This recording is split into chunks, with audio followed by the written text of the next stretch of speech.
Hello everyone, in this video I will be explaining about the dataset that I worked on for the machine learning assignment.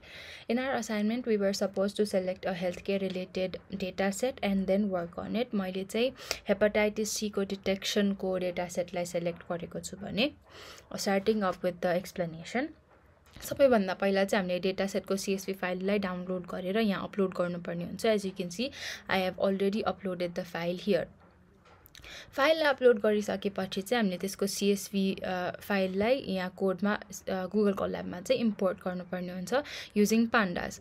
अनि df.shape ले चाहिँ हाम्रो file data सेटको चाहिँ shape रोज र कलम्सको नम्बरलाई determine गर्न help गर्छ भने after importing as you can see it shows 615 and 14. अब हामीहरु because we are working with columns हामीहरु चाहिँ df.columns गरेर हामीहरुसँग के कलम्स छ भनेर फिगर आउट गर्न सक्छौं. त्यही भएर df.columns गरिसकेपछि चाहिँ हाम्रो कलम्सहरु के छ त्यसको नाम सबै यसरी देखाउँछ. अनि बिकज यो कलम हामीले चाहिँ यो कलममा कुनै पनि क्याटेगोरिकल डेटा छ कि छैन, क्याटेगोरिकल कलम छ कि छैन चेक गर्नुपर्ने हुन्छ किनभने मसिन लर्निङ एल्गोरिदमलाई चाहिँ न्यूमेरिकल इनपुट चाहिने हुन्छ, क्याटेगोरिकल हुँदैन. अनि यसमा चाहिँ as we can see sex is a categorical value. अब यसलाई चाहिँ हामीले म्यापिङ गरेर न्यूमेरिकमा ट्रान्सफर्म गर्छौं जसमा हामीले मेललाई 0 भनेर म्याप गरेको छौं भने फिमेललाई 1 भनेर. As you can see the output here. अब आफ्टर दिस हामीलाई चाहिँ यदि कुनै पनि अननेसेसरी कलम्सहरु छ भने चाहिँ त्यसलाई ड्रप गर्नुपर्ने हुन्छ या रिमुभ गर्नुपर्ने हुन्छ to help us work with the data set सजिलै. अनि df.drop फिचर युज गरेर चाहिँ हामीले यो अननेम्ड 0 भन्ने कलमलाई चाहिँ रिमुभ गरेको छु. आफ्टर ड्रपिङ द कलम त्यो कलम ड्रप भयो कि भएन भनेर चेक गर्नलाई चाहिँ अगेन मैले यहाँ df.columns चेक गरेको छु and as you can see it has been dropped. अब हामीले डेटा सेटमा कुनै पनि नल भ्याल्यु छ कि छैन चेक गर्नलाई चाहिँ df.isNull वाला फिचर युज गर्न सक्छौं भने you can see the output in the video. यो गरिसकेपछि चाहिँ हामीहरुले अब बिकज मेरो यो डेटा सेटमा चाहिँ क्याटेगोरी वाला column is going to be the target column किनभने यसमा चाहिँ इट कन्टेन्स क्लास लेबल्स जसले चाहिँ पेशेन्टको कन्डिसन्सहरुलाई डिस्क्राइब गर्छ. त्यही भएर मैले क्याटेगोरीलाई चाहिँ टार्गेट या मेन कलम लिएर काम गरेको छु. अनि यसलाई चाहिँ हामीले इन्कोड गर्नुपर्ने हुन्छ किनभने यहाँ चाहिँ we encode these categorical labels into numerical values, label encoder use गरेर which transforms the target into format which is suitable for classification algorithm. As यो डेटा सेटमा चाहिँ we're working with classification algorithm.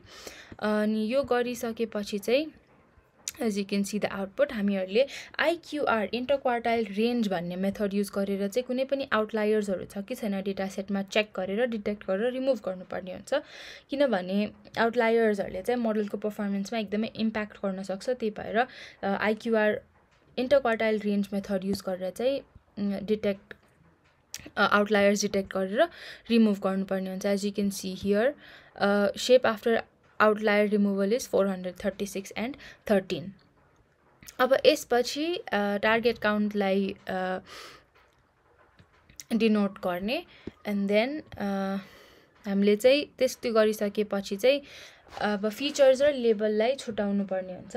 Here we separate the data set into फिचर्सलाई चाहिँ x भनेर denote गरेको छ भने लेबललाई y भनेर डिनोट गरेको छ.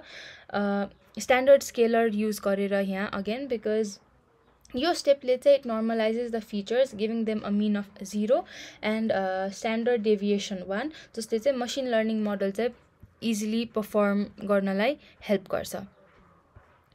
यहाँ स्ट्यान्डर्ड स्केलर युज गरेको छौं. अनि त्यसपछि चाहिँ हामीहरुले भेरिएबल्सहरु बीचको रिलेसनशिपलाई अन्डरस्ट्यान्ड गर्नको लागि एउटा हिट म्याप जेनेरेट गर्छौं जसले चाहिँ भिजुअली डिस्प्ले गरिदिन्छ फिचर्सहरु एकअर्कासँग कतिको रिलेटेड छ भनेर चाहिँ हिट म्यापले हामीलाई भिजुअली डिस्प्ले गरेर देखाउँछ as you can see here. अनि यो गरिसकेपछि चाहिँ हामीहरु moving forward To prepare for model training, we split scaled data set into training and testing sets, allocating 80% for training and 20% for testing. We also plot a bar chart, distribution टार्गेटको डिस्ट्रिब्युसनलाई visualise गर्नको लागि चाहिँ हामीले यहाँ एउटा bar chart पनि बनाएको छौँ। यो भएपछि as you can see here, the bar chart shows the distribution of target classes. कुनै पनि इम्ब्यालेन्सहरू छ कि छैन भनेर इन्स्योर गर्नको लागि चाहिँ यसले टार्गेट क्लासेसको डिस्ट्रिब्युसनहरूलाई एक्सप्लेन गरेर भिजुअली डिस्प्ले गरिदिएको छ।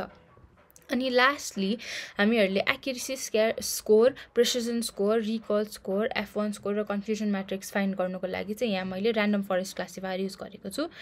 अनि यो गरिसकेपछि चाहिँ as you can see the output, accuracy score चाहिँ 0.82% आएको छ भने प्रेसिजन स्कोर 0.77, रिकल स्कोर 0.82 आएको छ भने F1 स्कोर 0.77 अनि कन्फ्युजन म्याट्रिक्स पनि you can see it in the output.